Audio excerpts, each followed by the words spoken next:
Right, everyone, we are on. Hope you're all well. Please say in the chat who you are, what you're doing.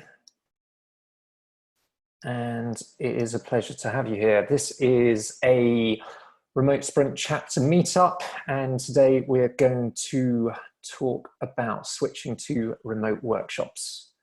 And as you come in, please do introduce yourself on the chat.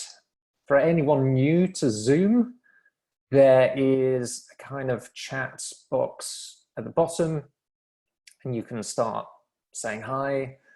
We've got Alex, we've got Karen, we've got Christian. We're all coming in now. Thomas, Paolo, Matt, Vasily, nice to see you. Jenny, good stuff. I hope you're all well. I hope your families are okay.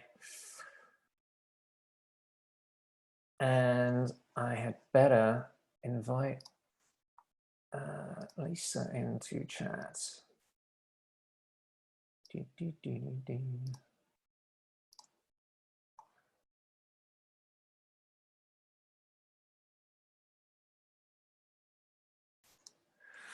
Right, please welcome.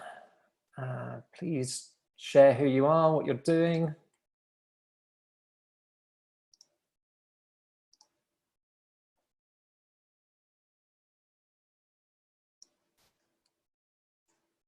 And it is all good. I have just updated Zoom and they've adjusted the UI just a bit. Hey Lisa, how are you? Hey Ross, I'm great. How are you doing? I am doing great. Everyone's popping in. Darwin from Bristol, David, nice to see you. Paul, Alex is on, Charlotte, Thomas, good stuff. Okay, welcome everyone. So yes, we're going to talk about switching to remote workshops. Lisa and I talked about how we could share how we've been adjusting to the new normal. And yeah, how's your week been, Lisa? Have you had a good one? Yes, it's been an intense week full of Zoom meetings and online webinars and online remote remote workshops. Amazing. Yes. Have you discovered anything this week, like from the teams that you've been working with, or anyone that has been part of those meetings and groups? Yeah, it's great to check in with one another, but there can also be a Zoom hangover, and it's best to have a focused online collaboration session and also some time for deep work. This is my insight from this week, actually. Good stuff. Awesome. So I think we better share the board. So here is the board, everyone. And I'm going to share my screen so you can see what I'm seeing.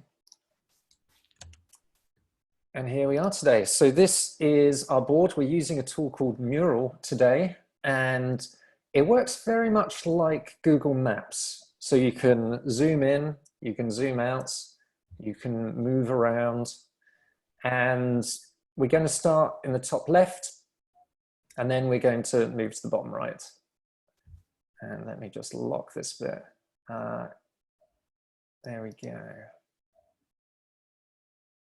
I'm going to lock that bit. Great. Okay, good to see you're all on there, all with anonymous character names.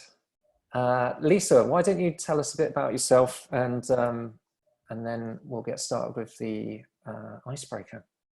Yes, sure. So hi, I'm Lisa Weinsberger, and I'm from Vienna, Austria. And I've been an innovation facilitator and trainer, and also running design sprints for about 3 years now. But that has been mostly on site and in person. And since last year, I've been experimenting with virtual formats like design sprints and design thinking sessions, mostly in the course of the Global Virtual Design Sprint, where I'm a part of. It's a great community since last year. And like for most people, switching to doing this fully remote is a challenge, even though I'm really a little bit further in the journey. It's still a huge challenge, and it comes with a lot of things that it includes, like time management and also energy keeping while being on the screen. Yeah, but we will talk about that in more detail later. Awesome. Thank you, Lisa. And I'm Ross Chapman. I am a experienced design consultant at a business consultancy called Etch. And I've been running these remote sprint meetups probably over the last 8 months now. And the specific kind of area is around working and collaborating remotely. So we'll have a deeper dive into that. To start with, let's get our icebreaker on. So I want you to introduce yourself with your name and think of 3 hashtags to describe yourself. I'm going to summon you so you're in the right place. And an easy way to get a post-it is either to double click and it will create one there for you, or you can use the left hand, I call it the drawer. I don't know what other people call it, but you can start dragging out pieces from this kind of toolbox thing. So please introduce yourself, think of 3 kind of hashtags that describe yourself well. And if people would like to, we can invite them to share a bit about themselves. Awesome. How many people we got on here? Good stuff. Great, so I'm going to set a timer because we're doing pretty well. Are you doing one, Lisa? I don't know if I should do one either. It's in the bottom. Okay. Good too. All right. I think I'll do one.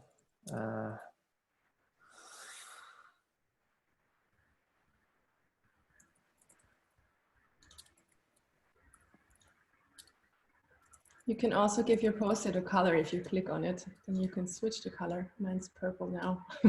Just saying. I had a participant in a workshop earlier this week, and they made a black one, and it was huge. They just like made it like massive. I was like, yeah, I see what you've done there. I see you. There you go, Alex. Alex is there. Done. Hey, Alex. Nice to see you. Oh, good stuff. You know what? I think we're going to need a bigger canvas. I might just have to boomerang this, by the way. Cool. Just over 2 minutes left. And if you would like to share vocally in the Zoom chat, just say, hey, I want to share. We'll unmute you and you can have your 5 seconds of fame. Can people also raise their hand in Zoom if they want to share something? Yeah, yeah. Awesome. Oh, that's a lot of activity. How many people do you have? Do we have on here, Ross, at the moment? We have. That was a really good question. Lots. Actually, if I summon everyone, it will tell me. We have 43 people. And we've got 77 on the call. So I think people will want, if anyone has used Zoom a number of times, you'll know that Zoom never saves the previous conversations if you join later. So it is, they made the UI dark, but they couldn't fix that. So yeah, I think Zoom needs to kick it a bit. Okay. I think it's pretty well for Zoom in this moment. yeah, it's not doing too bad. I was using Miro yesterday with a team and it just stopped working. Like things just stopped displaying and it was like, wow, what's going on? Cool. Okay, who wants to share? Who wants to be unmuted and make this into a radio show? Does everyone still find their post-it note? Yeah, like exciting. It's needle in a haystack time.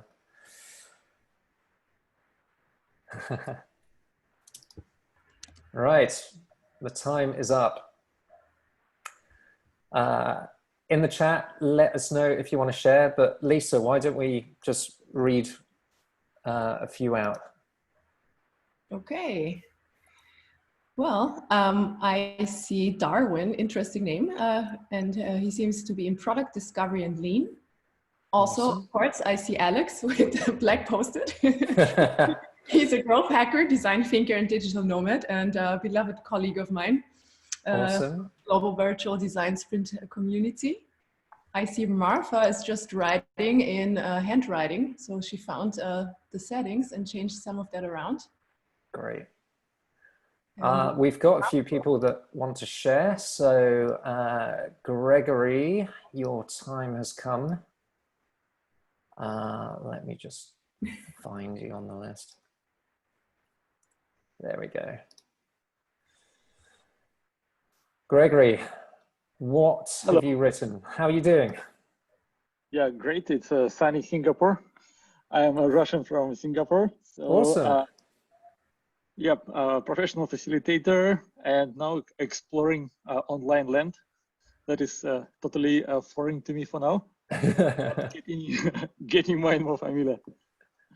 Great. What did you write down as your hashtags? Okay, Russian in Singapore, facilitator, and exploring online land. Awesome. Great. Thank you, Gregory. And yeah, what has been your biggest takeaway this week? What have you kind of discovered throughout the last few days? Discovered that actually online facilitation is pretty developed field already. And sometimes even more convenient for facilitation compared to offline. Mm-hmm. Many things are much more efficient here.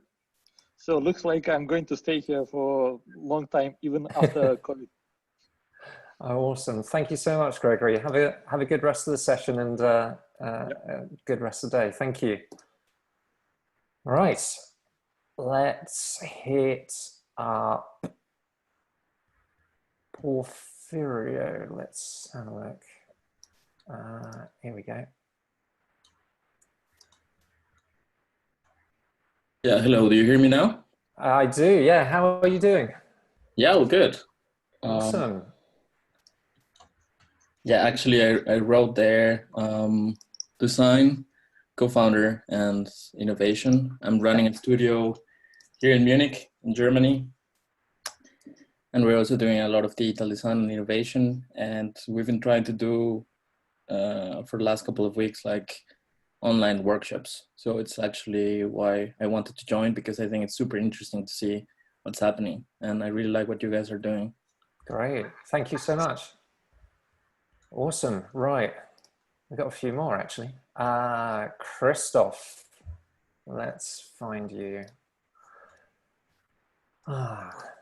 This is... Any others you can see that are speaking to you, Lisa? Any...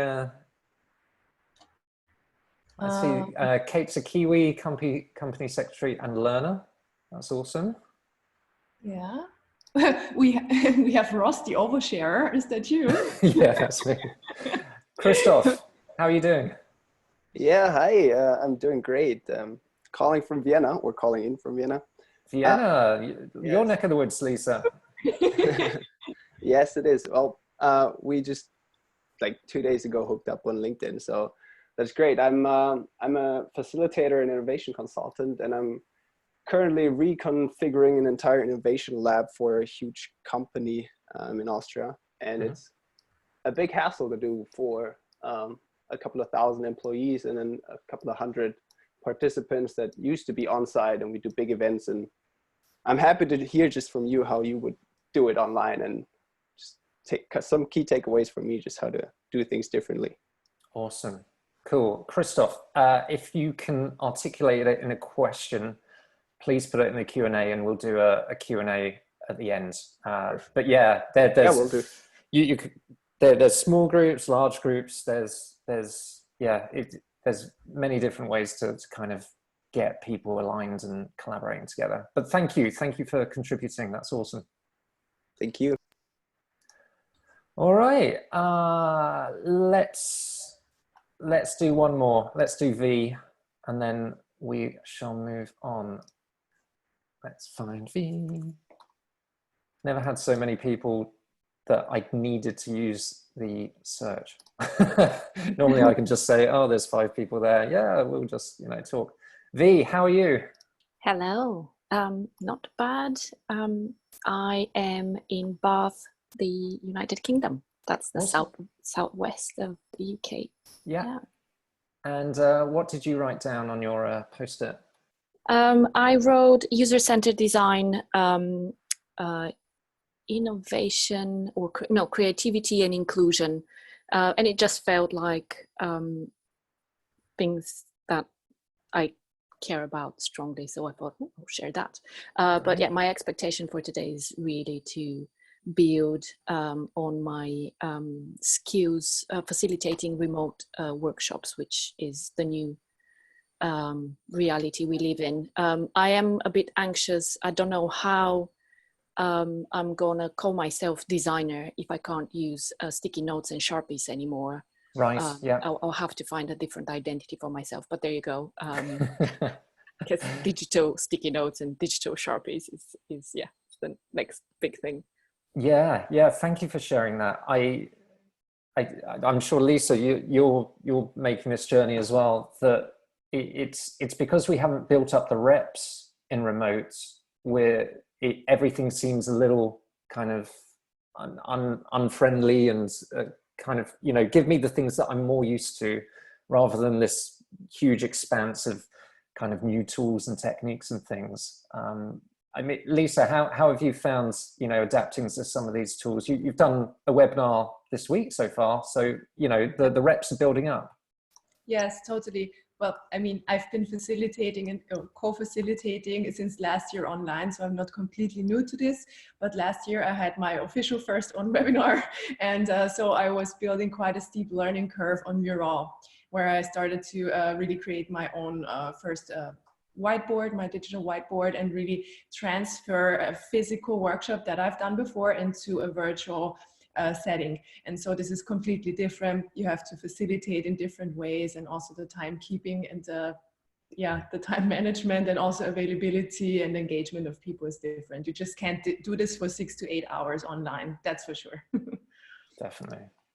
Awesome. Okay, thank you everyone. That's really, really, I mean, that's very colorful for a Friday, but also awesome to hear how everyone has been able to explain themselves. And I'm able to see a few facilitators. I can see a few, the strategy officer there who likes beer. I'll join you with one later, and a few designers. Yeah, some really, really interesting people. Awesome, welcome, thank you. So let's get on to what we want to approach today. I'm going to summon you all because I have that ability. So this is one of a series of Google Sprint chapter meetups. And what does that mean, Ross? Well, essentially, it is an opportunity to grow and connect with a network of people running sprints around the world. It kicked off last year at the Google Sprint Conference in Colorado, around last October, I think. And a few community leaders came together who may have been running sprints themselves or had started doing meetups and wanted to share and kind of help other people get started. And so leaving that setting, we set about creating an opportunity for people to join, to learn, to share, get their questions answered, and really get inspired enough to start using some of the practices and some of the learnings into your work. So I was running an existing remote sprint meetup and pretty much continue that through the Google guys. But it's been a kind of fantastic run so far. And more recently, I've reached out to people like Lisa to say, hey, I don't want to talk for 60 minutes. And wouldn't it be great to collaborate on something and actually show how visual collaboration can work even in the creation of a online meetup? So yeah, that's really what it's all about. It's just a place to kind of share awareness, share resources, and connect people. And on that note, if you want to kind of leave your details or kind of share what you're all about, Lisa's got a really awesome tip for any of the kind of mural geeks. What do you do here, Lisa? How do you make these? You mean on top the profiles from our LinkedIn? Yeah. All you have to do is you just go on your LinkedIn profile and you just copy the URL, and then you go back into Mural. You don't need to create a post-it note. You just Apple V or string V, you just paste in the URL of your LinkedIn, and then it appears up there just like ours. So if you want to connect with us and with the other people who are in the Mural in the call right now, then this is a great way to do it with just a couple of clicks. Nothing to fill out. Yes. No, it's awesome. I had no idea you could do that. I am a noob too. Awesome. Okay, so let's. Oh, this is nice. Lots of faces to the post-its. That's great. And just for those who have not a profile picture right now on their LinkedIn, you need to change your settings. And I had the same problem too. And then everything will display the next time properly when you're doing this. But just leave it on there because the link is going to work. Awesome. Okay, so let's talk about switching to remote. Wow, all these people. Yes. There are some really nice people. Right, okay, so why are we talking about this? Let's add some time. What is it about switching to remote that Lisa, you've kind of understood as you've started coming into this space, and what are those kind of key challenges that facilitators or leaders have coming into doing their work in a remote context? Well, first of all, it's a selection of the proper tools. There are many tools out there and you need to set them up. You need to make a decision and also coordinate those. So we are right now using Mural and Zoom. That's also what I'm using when I'm doing my remote facilitation. And yeah, you need to set it up. You need to get accustomed to Mural. I was also last year when I started, I was a little overwhelmed with all the functions. But at the end, it's great because as you can see, you can set your timer. You can keep the time as Ross is doing right now. You can do virtual voting sessions in there. And of course, everything is paperless. So yeah, it's a learning curve to switch, and it also works completely different. You cannot just import your canvases and make this work online with the same timing and approach. But it's doable, and there are a lot of resources and great people out there internationally who can show you how to do it, just like Ross. Yeah. Yeah, it's. I think that the reason I put this graphic in, I saw it earlier this week, is that for some right now, there is no alternative. Like the only way to run workshops with a group of people, the only way to share that, and either you're training a team or you're working for a program of work together, the only way to do that now is remotely. And so to get upskilled very quickly requires, from my point of view, just starting, just executing. And you know, the tools that we use, Zoom, Mural, a few others are available. They all have free trials. They all have easy ways to get started. I think it's more a mental game of saying, yes, you can do this. You can be a student once more. And the comment earlier about being very familiar with, give me a Sharpie and a Post-it and I know what to do with this. After a few reps, you'll start to feel that confidence in this remote world. And I wouldn't say it's better or worse than an in-person setup. I would just say it's different. And again, there is no alternative.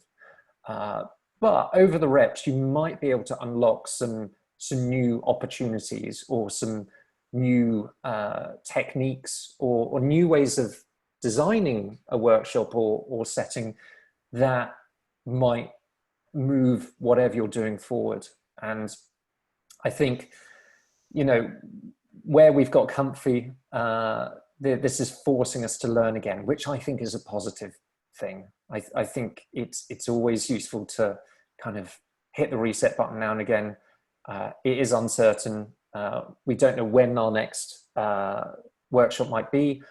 Through the conversations I've had on LinkedIn over the past 2 weeks, a number of facilitators have said, hey, I had all this work lined up and now they've all cancelled or postponed on me, and I'm stressing out. And I think the approach to take right now is say, let's not cancel, let's stick to the deadline. We're just going to do it in a different way. And that's where you can start using some of these tools. And I've had those conversations with teams now that they have large programs of work over the next few months, even to the end of the year. They can't fall behind. Either their funding stops or you know, the people are expecting something at the end. And so you just have to swap out what you were going to do in-person user interviews or field studies or coming together for this show and tell.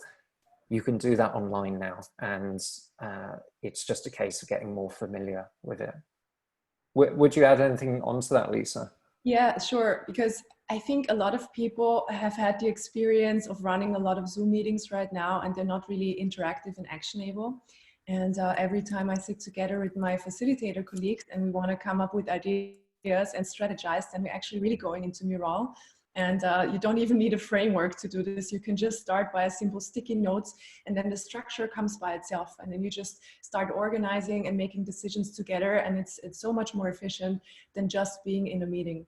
So yeah, it's extremely powerful to use these tools and to actually collaborate and move forward faster.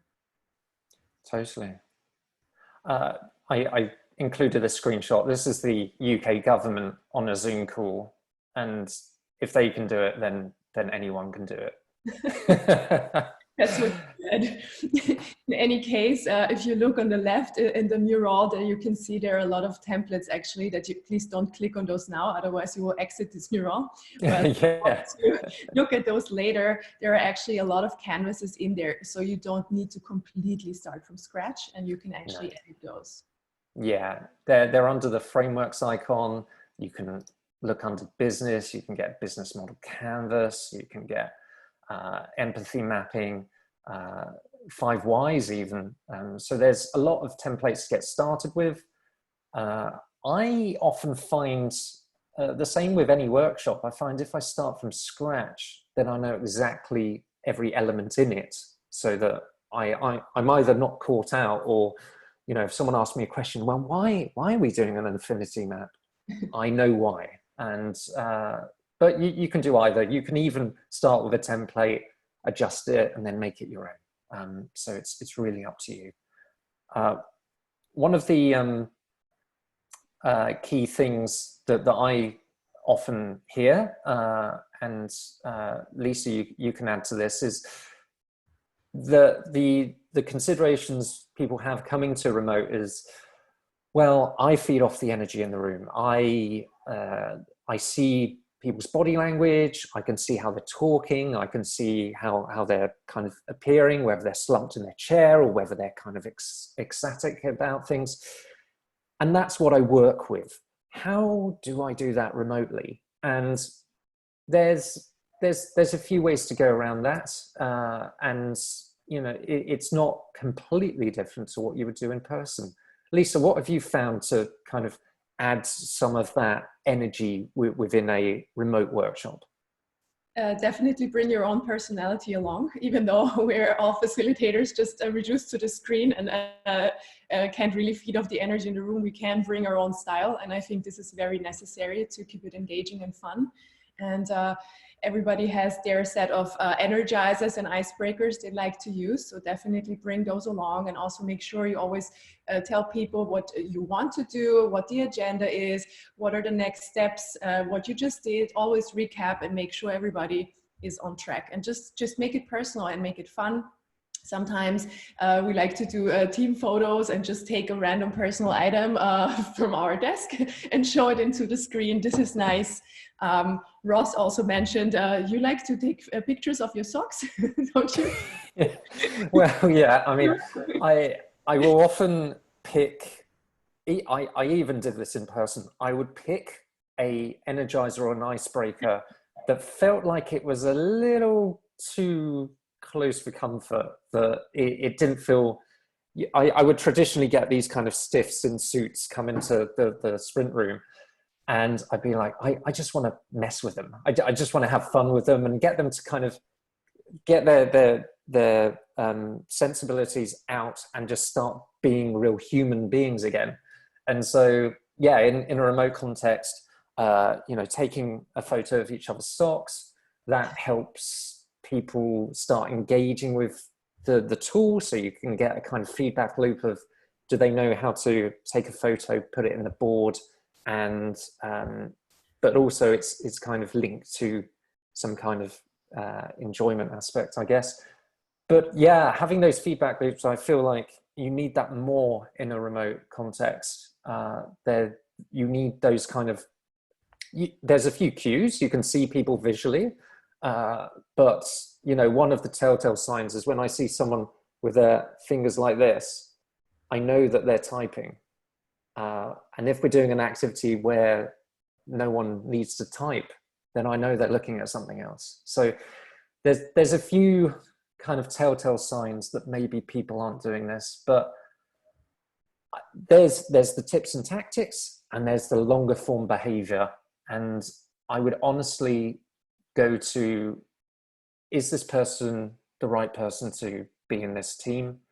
Are they contributing positively? Are they in the right role? Are they in the right company? And I think there's longer form behavior traits that do impact that 1 to 5 hour workshop. You can't just say, oh, here's our 5 tips and now everything's perfect. You are still working with people, and just acknowledging that and understanding that people are on a different journey to each other. I would be respectful of that. Give people a safe way to get out. In the first break, you say, oh, Jane, I saw you weren't contributing too much. Are you okay? Is there something you want to talk about? You know, is this not working for you? And just being a little bit more human, I think is a saving grace within remote. Sometimes we're in your home setting. Sometimes there's a lot of things going on. You can tailor the workshop around that. Cool. What else have we got? It's great to see some people contributing here as well. I mean, this is why I'm trying to shake people up and say, get out of this kind of PowerPoint world where you're just showing things. Make it more collaborative, and actually you can start making something that is one-sided into a multi-sided, multi-team activity. So yeah, this is great. It's great to have some kind of more tips and tactics. Yeah, anything else you want to add here, Lisa? I mean, yeah, we've got some new ones here. What people are writing, have multiple short sessions is definitely a good way to keep up the energy, and maybe assign homework in between that people can do on their own and then load up into the canvas for the next day. If you're running a multiple session or multiple day workshop, that's definitely true. Somebody added also an icebreaker link where you can find great icebreakers. Thank you for that. Yeah, I use that too. It's great. It's got this kind of random generator, which just brings out a question that you can ask. And yeah, I use that all the time. Yes, and also netiquette and creating a common culture, definitely. But this is something you should agree on maybe before and just frame in the beginning of the workshop and refer to. Yeah, totally. Awesome. Yeah, you can pick different backgrounds in Zoom. Those are virtual backgrounds, of course. This is nice, but also I think it's a little dehumanizing. So I like to have my real light and my real background instead of something that's branded even or fake. But this is up to everyone by themselves. It's better than to showcase your unmade bed, for sure. Yeah, yeah. One of the things we say at Etch is that it is still work, and actually we want to visually check in with you to see that you have got up, you are dressed, you have fed yourself. You know, there are some, and this is why we do video stand-ups, is that it's not about what you did yesterday what you're doing today, and if you've got any blockers. It's actually a way to see if everyone's okay, and to listen to them and just see if, you know, there are anything, any factors that might be affecting them as human beings. So yeah, there's a few tips and tactics there. Awesome. Okay, so we're going to move to the bottom in our Google kind of map view. We're going to zoom out. We're going to move it down here, and we're going to move on to our activity. So instead of, you know, lecturing for the whole session, I often try and put in some activity that is collaborative, and everyone's able to kind of share what they are able to kind of bring to the workshop, and we're able to get more ideas, not just from Lisa and myself. So for this activity, we're going to collect the different ways people can collaborate remotely. And all you're simply going to do is write them on a Post-it note. So you can write as many as you want, just for the next 5 minutes. And timer's starting now.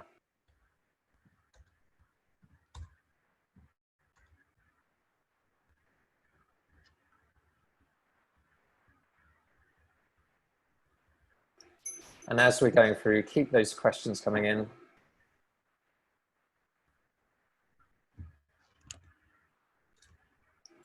And then after this session, we're going to arrange them into categories. So just keep them on the left-hand side for now. And we will find some differences and some similarities.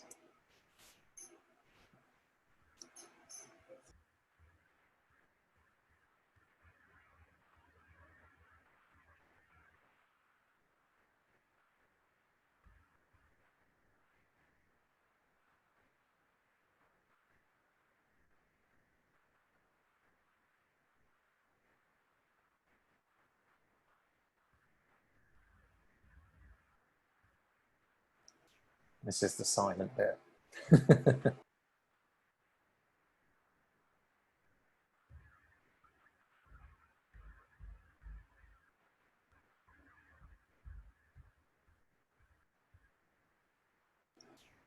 Okay, and where you might have tools, also think of maybe not just tools, maybe some principles, maybe some ceremonies, processes, anything that can help remote collaboration work.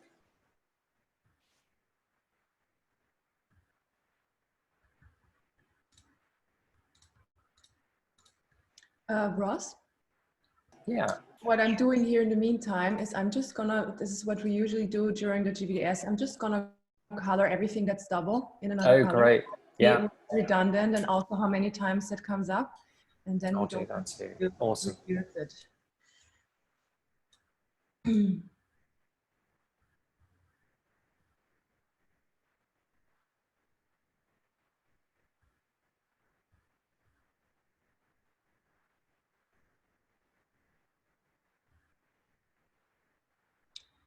And also somebody asked if you could actually remove all the pointers. I don't know if this is something you want to do, but maybe this is helpful for people to know how that works. Yeah. So good question, because yeah, with a large workshop, you just see a sea of pointers. You don't see actually the content underneath. So what you can do is if you click on your avatar at the bottom center, you can show cursors or you can hide cursors. So you can kind of make sure that all the labels have disappeared. You can hide again. Great. So just under 2 minutes, and we're going to start arranging these.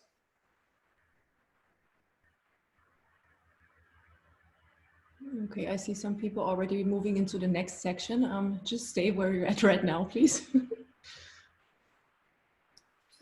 Can't stop people getting ahead in life.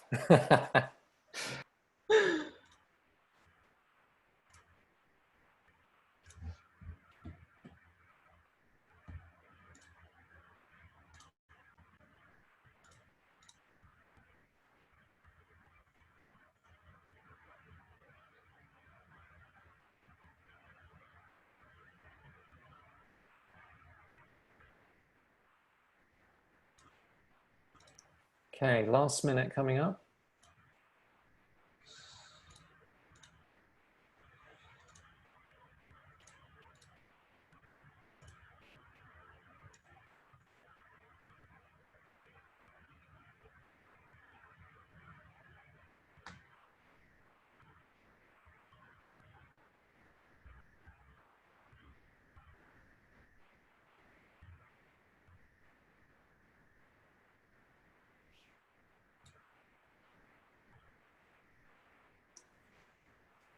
All right, 25 seconds left. Get them in.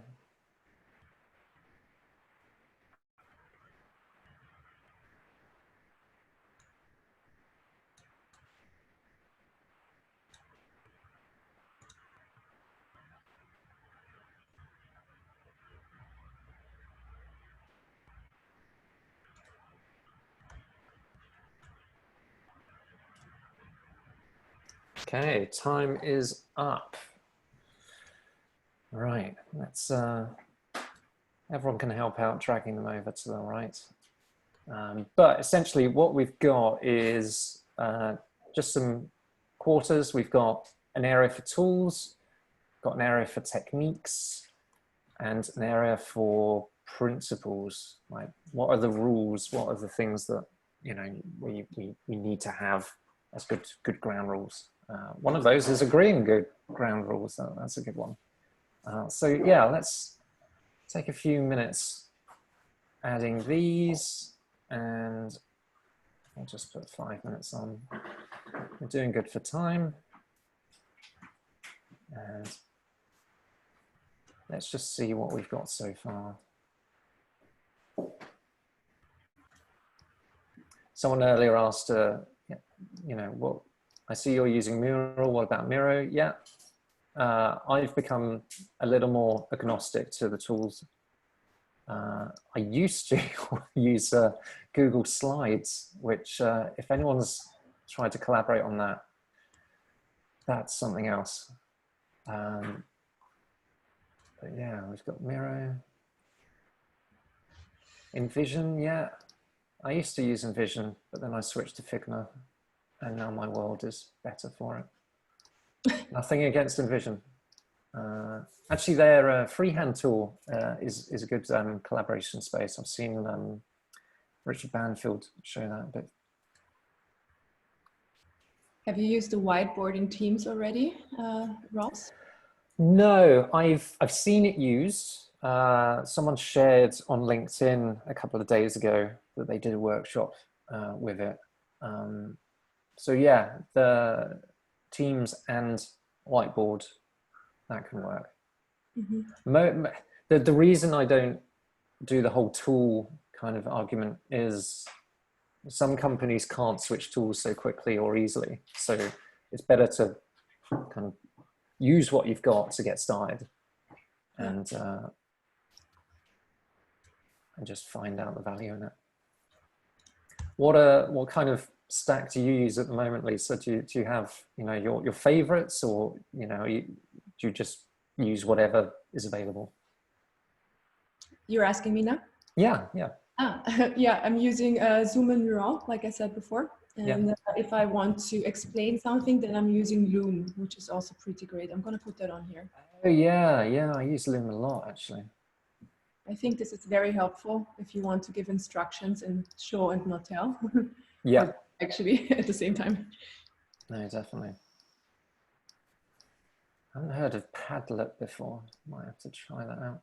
I've heard of Airtable. I haven't seen it in action. Trello is a classic one. Whereby I'm guessing that's with a paid use, because on its own, it's only useful for two-way conversation also. In Whereby, you just get a room, and you can have a room with your brand or name or your personal name, and then people can knock on the room door, and you can let them in or kick them out. Yeah. Depending on what you want. Cool. Okay. Okay. All right. Is pretty crowded in here. Yeah, it's great. It's I saw Douglas Ferguson run a workshop, I think earlier this week or last week, and it was you couldn't see the canvas. It was pretty much a sea of post-it notes, which yeah, is one outcome. Okay, so tools are pretty good. Yeah, what about the techniques actually? Yeah, let's gravitate towards that and just see what people have shared. Raise hand on the camera to speak. We can do that in Zoom. I think some people have done that already. Yeah. Sticky notes on camera, you are mute. Wow. Yeah, I guess that's I honestly think it's the reps. Like once you build it up and once you find out a few times that, oh, every time I talk I'm muted, I need to unmute me. Like yeah, I would have hoped that after a few of those failures you'd learn, but maybe not. Maybe it's like your party trick. Well, I can share a nice little story about being not muted. So yeah. One time I was in a Zoom call and I thought that if I just turn on the speaker actually and not the microphone, which I found out later on my MacBook, then I can take a phone call. And it was a strenuous phone call with my mother and everybody was listening because I was not muted. So make sure you mute yourself in Zoom and not just on your hardware. Got it. Yeah. Great. Okay. Okay. Lego, I think. Yeah, so I was wondering about Lego. How are people doing Lego Serious Play remotely? I'd love to know if anyone's doing that. Do they like ship the Lego off beforehand and you kind of do it over video call, or yeah. Okay, principles. Camera always on, yeah. Be kind and approachable, yeah. If anyone ever talks to any team member from Mural, they are always super friendly. Yes. Yeah. I would love to see how an argument works within that business. Great. And then on else, we've got it's a good fourth category actually. Remote game nights, watch the same film. What's the tool called where you watch the same film at the same time? Yeah, watch party kind of thing. Yeah. But there is a tool actually. What's that called? Not Hangouts, Home Party. Yeah. Yes. Yeah. I'm gonna put that down there. Yeah, weekly hangouts. Yeah, yoga. Just eating lunch together. You can like put your laptop to a side of your kitchen or something, and you can even be completely muted, but just having that acknowledgement that someone else is sharing that time with you is super, super cool. Yes, totally. I know that Alex is doing a virtual tea session every day at 3 o'clock in the afternoons. It's also great.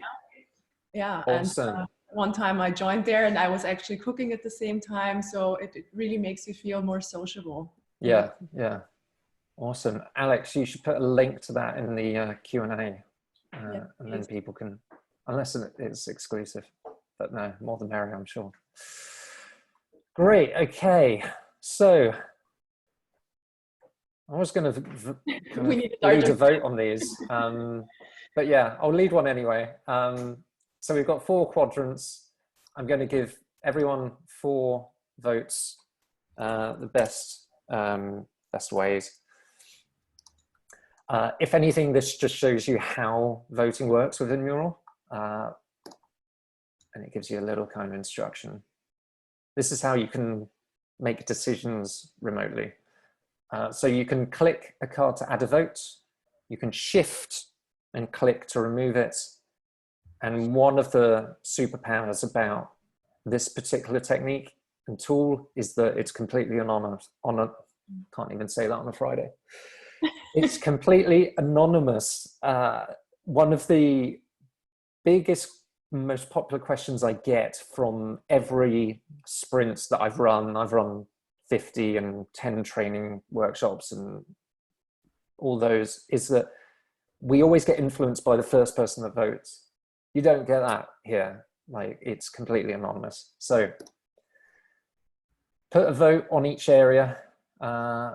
So I'm not going to vote because then you'll know what I'm voting on. But vote for a tool, vote for a technique, vote for a principle. Okay, so we're voting on the category and not on the individual post-it notes now. Vote on the individual post-it note within the category. Okay, good. Otherwise, we'll get a load of votes about the word principles. Well, as far as we can see them in the tools. Yeah, exactly, exactly. You'll have to discern between different post-its. Good. Here's another proving point about how you get engagement. As you can see, people are engaged because they're contributing quite a bit. Good. Okay, so probably put maybe 2 minutes on this. Vote, vote, vote. Some people have started to vote. Some people have voted completely. Awesome.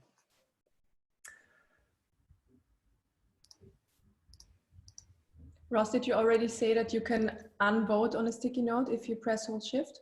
Yeah, if you use the shift key and click, that will remove what you just voted on. So if you change your mind or you did a kind of a click that you didn't mean to, then that can undo. Okay, just over 1 minute left. 68 people voting. That's a lot. That's good, yeah. It's very... One of the questions we had earlier was about managing large sessions, and I probably wouldn't have 68 people working on one activity like this. I would probably split them up into groups of 10 or 20, individually do it, individually grouped. So you'd have, 6 groups doing it, and then come back together at the end and share. Unless you're taking some kind of group voting, and it can just be a very easy way to do it. It all comes in the design of the workshop. And something like this only took us about 30 minutes or so to put together. Look at all these lovely people. Mm-hmm. You are all going to get new connections today from me and anyone else. Great. Okay, 5 seconds left. And then we can start doing some Q&A. And we got loads of chats. Very cool. Okay, so let's end the vote, end the session. So camera always on. That's a really good tip. I do get questions about camera shy people. I would just break the risk down and just build up the reps. Start having a daily stand-up or like a weekly check-in or something. Camera's always on in real life, so make that transition as best you can.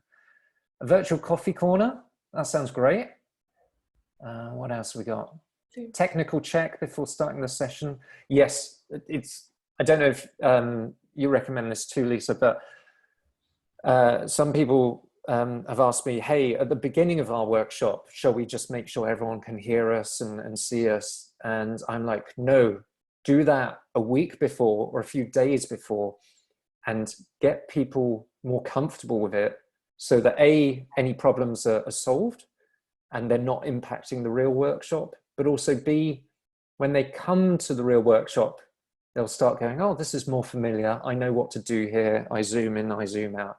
And it can be an encouraging factor within it. Yeah, totally. You can do that in a previous session and onboard them in a technical way, or you can write them an email with maybe a nice explainer video that you do yourself. Yeah, a Loom video. Yeah, Loom is a fantastic tool.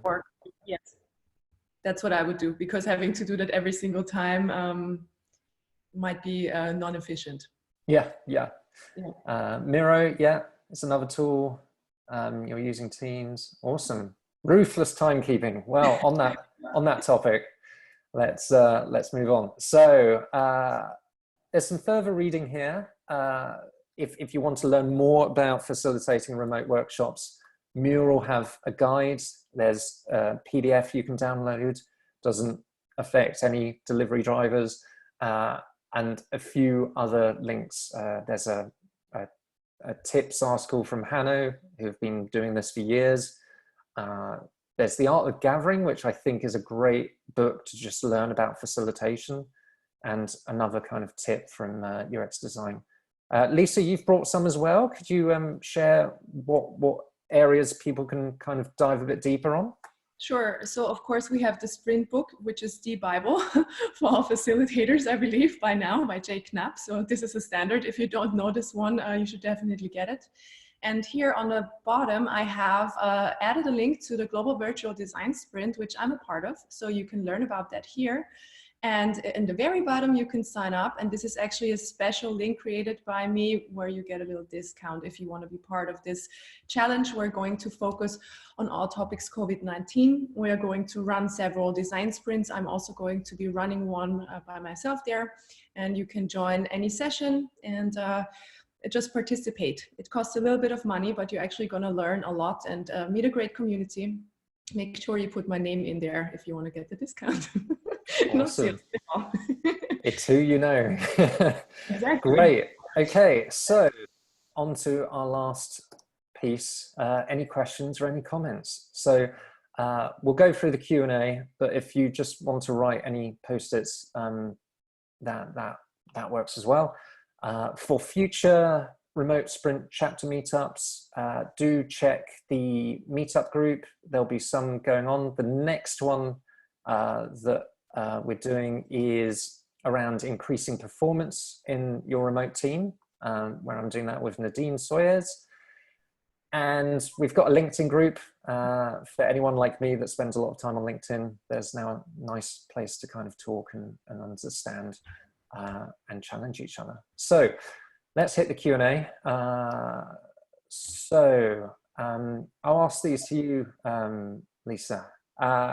How would you deal with large innovation labs or entrepreneurship programs remote? How do you get a sense of what each of those breakout groups are doing? Have you found, any challenges with having larger groups doing an activity?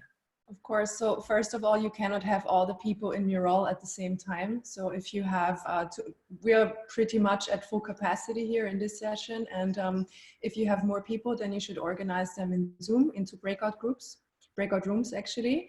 And then think about providing different murals with the same content where the teams can work on those at the same time to ensure that the technical capacities are not overstretched.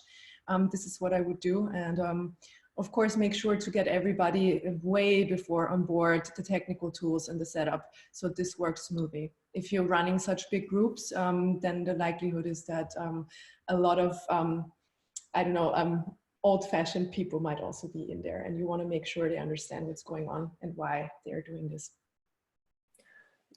Gaining familiarity with things is super important. Then you're going to abate any issues with engagement, which is the critical thing. Kin asks, what Mural and Zoom licenses do you need to replicate the session we're attending now? So this is a Zoom webinar 100, so it's 100 webinar users, and the Mural license is one of the smaller ones. But yeah, just have a look at these tools and start using them. Yeah, just add something on the Mural part. So we have uncovered, so right now, if you're looking into the session, we have a lot of anonymous animals in there. And the reason for this is you don't want to add every single client, especially into your Mural account, because you're going to pay for every single one of them. Absolutely. And you might have a lot of clients or participants in your workshop. So make sure you add them anonymously and only really add and pay for your colleagues who are in your sprint team. Absolutely. So this catches everyone out. Go to the anonymous link and then share that rather than adding them as people. It will help kind of make your membership more for the team. If you are using Mural for more sensitive information, if you're using contracts, NDAs and that kind of thing, do lock them down. Don't leave them open. Okay, let's whiz through these in the last few minutes. V says, I have people in the team who resist turning their cameras on. What would you suggest I can do to encourage them without bullying someone into something they don't want to do? That is a great question. Lisa, have you got any tips on making sure that people are visually present? To basically convince them that it's more engaging, and also to know that they're engaged and that they're there. And also, I mean, to be fair, they're also looking at us while we have a camera turned on. So I don't really know how to argue this, but in times like these, it would be nice to at least have a facial expression that you can react to in a meeting. Yeah, it is something that is a case-by-case basis. I would try and build up the reps before the session and do it in a way that they're encouraged to share. Yes, of course, it might be that you don't need to share video. If you've got poor internet connectivity, you might turn off video to make sure that you can at least use the audio. But yeah, I wouldn't bully anyone into it. I would just understand what their challenges are and maybe start solving it with them in a separate session, maybe a 15-minute getting to know you session or something like that. Cool, let's have a quick one. Mark, Ross and Lisa, I have 2 days and 3 days training sessions. Would you split it up for online training? And we've also got a question from Mark about splitting up and when do you have breaks? I recommend having a break after 90 minutes of activity. Yes. And having a break of 10 minutes or so. In terms of if you had, you know, a 5-day online workshop, would I break that up? I probably would start breaking that up. I would try and find out which ones work together well and which ones we could push to another week. But going back to the sprint book, I still would keep in mind that short-term memory. When you're solving a problem, you want to return to it and get to the finish of it. You don't want this kind of expanse of a weekend in between. Lisa, have you found any kind of things with sprints or activities where, you know, you don't want to sit looking at the screen all day, every day in the same workshop? How do you break it up? Yeah, what you say exactly, 90-minute sessions, 10 minutes breaks in between, and in total no more sessions, like 2.5 hours tops, you know, and then I would cut it and give people some homework and make sure they also deliver that homework into the mural for the next day. So, and I would have 4 to 5 sessions in a week, and then be done with the project ideally, and just split it up as such, and identify what you can do as a homework and what should be done collaboratively in the session. Yeah, amazing. Okay, quick ones. Yes, you can use music. There is a way to select the input into the Zoom call, so you can do it. Mark and Alex asked that. V asked, what are your thoughts on sketching online? If you have the reps, you can do it. But for anyone new, I get them to do pen, paper, take a photo of it, upload it, easy peasy. And then one more, Miro or Mural. I personally prefer Mural only because I've used it more and I've run workshops with the Mural team, so I like to kind of support them too. But really just pick one and get started. I don't create a reason to hesitate, just execute. Cool. We are done. Lisa, thank you so much. It's been a pleasure putting this together with you and sharing it with everyone else. I hope everyone else got something from this. And yeah, if you've got any further questions for Lisa or myself, go to those LinkedIn links at the top left. And I'm sure, Lisa, you'd be happy enough to answer them on LinkedIn chat or whatever, as I would. But thank you so much. Lisa, how was it for you? Yeah, it was very exciting. Thank you for having me and doing this together. And I think we had a very engaging session with a lot of participants, and I'm happy everybody contributed so much and that we had so many virtual sticky notes floating around everywhere. So I'm really happy. Was it It's been crazy. I have not had as many people on before. We're going to need a bigger board. So yeah, thank you everyone. Design it. Yeah, totally. Thank you everyone. The board's going to stay up for a few days, so do go back to it if you need to share and show your colleagues or take any inspiration. Thank you so much, and have a great rest of the day. Have a great weekend, guys. Thank you. Bye.